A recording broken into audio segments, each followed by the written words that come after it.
Smart Inspiration.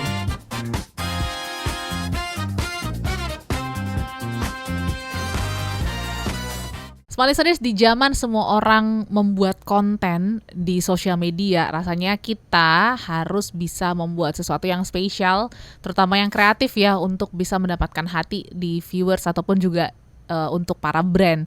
Lantas, kreativitas tetap menjadi penggerak utama untuk bisa menghasilkan konten-konten yang keren, yang bisa reach out banyak orang gitu ya. So, hari ini kita akan membahas gimana pentingnya kreativitas dalam membuat sebuah konten, khususnya untuk Anda yang mungkin ingin menjadi content creator ataupun juga lagi meningkatkan personal branding di sosial media. Hari ini kita masih bersama-sama dengan Boy lagi. Hai Mas Boy. Ketemu lagi masih membahas sosial media ya, bidang yang sangat didalami oleh Mas Boy. Gak ada habis-habisnya ya. Betul. Sekarang kita bahas terkait dengan kreativitas karena melihat intensitas masyarakat Indonesia yang selalu suka sama hal baru, rasanya content creator juga harus mulai kreatif. Betul. Nih, menciptakan. Bukan harus wajib sih. Wajib. Kenapa sepenting itu kreativitas di dunia sosial media? Kreativitas itu kan sebenarnya bisa diasah ya. Maksudnya bisa di create ya. Iya, bisa di-create gitu. Kayak aku dulu bilang sama teman-teman awal-awal main Instagram 2013 itu ada challenge Instagram oleh satu komunitas, waktu itu iPhonesia kalau mungkin pernah dengar. Itu dia bikin 1 bulan challenge, 1 hari temanya beda-beda selama 1 bulan. Dan kita nggak dikasih clue besok temanya apa. Itu kan otomatis kita dipaksa untuk kreatif. Betul. Nah, gara-gara itu instingnya tuh udah kebentuk gitu. Jadi makin kesini kita ngelihat angle, ngelihat momen bagus kayak apa tuh udah terbiasa gitu. Makanya yang namanya kreativitas itu sebenarnya bikin sesuatu yang biasa menjadi mungkin luar biasa gitu. Betul. Kan. Itu yang dibutuhkan para konten kreator tadi gitu. Kayak ada satu contoh lagi, waktu itu aku posting ada tugas dari brand besar mie instan. Jadi beberapa KOL itu fotonya bahkan videonya wah banget. Wah, yang dari bikin lah, dia di dapur hotel lah, segala macam. Sedangkan aku mikir gimana caranya biar beda dari yang lain tapi nggak terlalu heboh gitu. Akhirnya aku posting cuma 1 mie goreng di tengah background karton putih, pakai telur ceplok angus di atasnya. Captionnya ngajak orang-orang ngasih tahu Indomie goreng versi mereka apa. Jadi itu komennya sampai 3.000. Yes, likes-nya bisa puluhan ribu waktu itu cuma gara-gara foto sesimpel Indomie goreng ditaruh di atas karton. Sedangkan yang lain tuh effort dari macam-macam. Ya. Itulah kreativitas. Ternyata kreativitas ini menentukan effort juga sebenarnya ya. Bisa lebih mudah, bisa lebih sulit. Seperti itu. Nah, yang juga menjadi challenge zaman sekarang, kita udah kreatif tapi brand pun juga menuntut kreativitas yang luar biasa. Kalau versi tuntutan brand, kreativitas yang seperti apa sih sebenarnya yang pengenin ataupun yang mereka minati? Kalau brand tuh biasanya ada yang punya patokan apa yang lagi tren sekarang, lagi in apa nih sekarang, bisa nggak bikin kontennya ngikutin yang lagi tren sekarang kayak gitu-gitu. Cuma kita harus tahu brandnya maunya apa dan kita harus tahu kita bisanya apa gitu. Jangan melulu terima gitu kayak ini kontennya begini, lagi tren ini harus joget Mas Boy. Sedangkan nggak bisa joget. Itu dia gitu.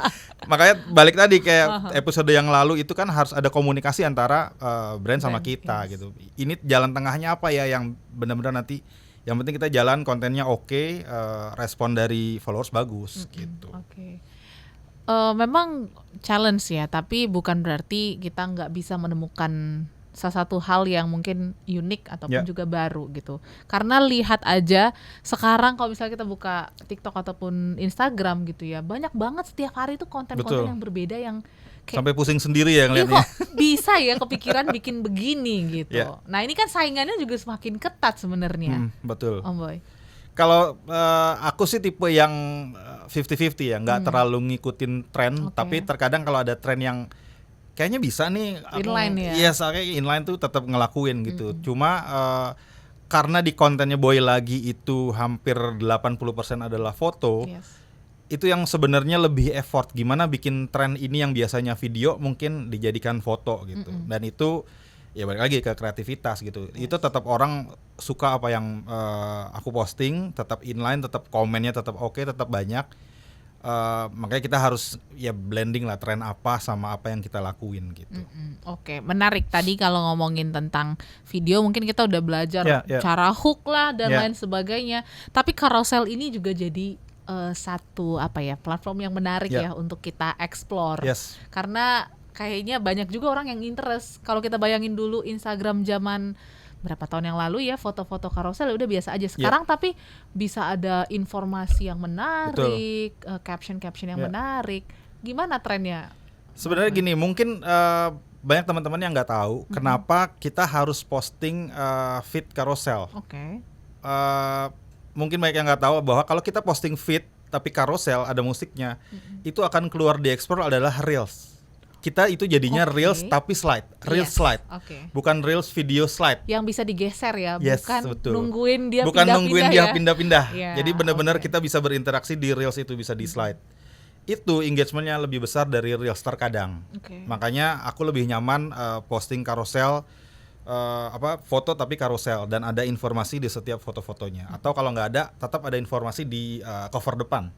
Dan orang bisa dilariin ke caption gitu. Dan kalau bisa setiap caption atau tulisan yang ada di carousel yang di foto-foto itu bikin sesuatu yang biar engage followers ke kita. Ada pertanyaan misalnya, respon pendapat mereka pribadi gitu-gitu. Itu bisa ada interaksi, bisa kita balas komen gitu. Itu yang biasanya ngebangun engagement tuh dari situ. Nggak cuma asal posting bagus selesai, harus ada interaksi di situ. Nah ini yang mungkin jadi kebingungan banyak orang.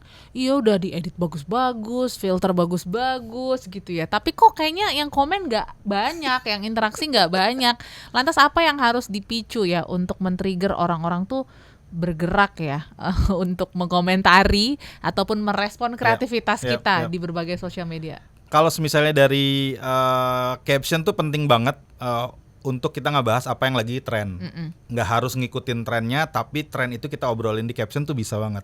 Biar orang-orang ikutan komen. Anggaplah sesimpel, sekarang lagi ada tren ini nih, jungkir balik. Kalian setuju nggak? Pasti berantem tuh komennya. Oh gue setuju, gue enggak, gini. Itu yang dinamakan engagement. Dari apa yang semisalnya kita sebenarnya pengen ikutin tren ini tapi nggak relate. Gimana caranya biar relate? Masukin ke caption atau ke postingan.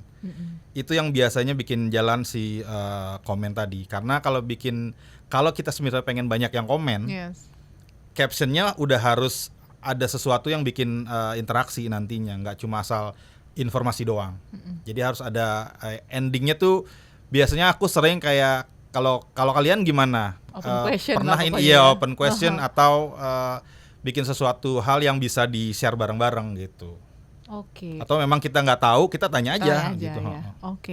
Lebih prefer pertanyaan ataupun open question tadi di carouselnya atau di caption sebenarnya untuk memicu teman-teman? Yang lebih efektif sebenarnya di carouselnya. Tapi kalau boy lagi lebih sering di captionnya.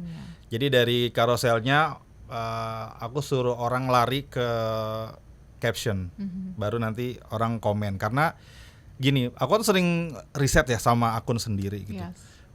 Waktu itu pernah pengen tahu seberapa banyak orang yang baca caption sama seberapa banyak orang yang baca postingan sampai slide 20 kan, maksimal 20 kan. Jadi di ending caption atau di ending slide 20 tuh ada tulisan terima kasih udah membaca caption sampai bawah atau sampai slide 20. Coba tulis tanda petik apa waktu itu ya. Penampakannya jelas banget. Ini means kalian sudah baca sampai akhir. Semua yang komen ada tulisan penampakannya jelas banget Mas Boy. Penampakannya itu adalah orang-orang yang baca caption sampai akhir. Kalau yang cuma komen keren banget fotonya, wah ini di mana? Mereka pasti nggak baca caption. Gitu. Jadi I know orang-orang yang sering baca caption siapa, orang-orang yang aktif baca caption sampai habis itu siapa. Gitu. Berarti ini yang terakhir ya. Karena kalau ngomongin tentang kreativitas, orang pasti langsung mikirnya ya kita harus berimajinasi, berkreasi gitu ya, meng-create sesuatu. Tapi yang tadi Mas Boy lakukan adalah meng-compare dengan data. Betul. Sepenting apa data ini mendukung kreativitas kita sebenarnya? penting nggak penting sih sebenarnya, tapi kalau dibilang penting ya penting juga, karena sebenarnya data itu kan data apa dulu nih, data yang kita posting, apa yang kita mau tahu gitu. Kalau misalnya apa yang kita sudah tahu ya kita share di postingan, itu bisa jadi orang bisa nanya, kita bisa jawab. Sedangkan kalau yang kita nggak tahu, apa yang orang komen kita jadi tahu gitu. Itu yang sebenarnya bisa dimainin lah istilahnya di dalam postingan Instagram. Oke, itu bisa menjadi peluang-peluang ya untuk betul. Kita mengelola ataupun juga meng-create kreativitas versi kita dan meng-grab engagement yang besar gitu ya dari para viewers kita. Jadi patut untuk dicoba ya. Harus. Oke, dan pastinya masih banyak lagi tips and trick bersosial media bersama dengan Om Boy. Jadi kalau misalnya Anda belum nonton podcast-podcast yang lain, bisa cek di podcast Smart Career. Kita ketemu lagi lain waktu ya Om Boy dan Smart Listeners. Thank you so much. Sukses selalu dan sampai jumpa. Sampai jumpa.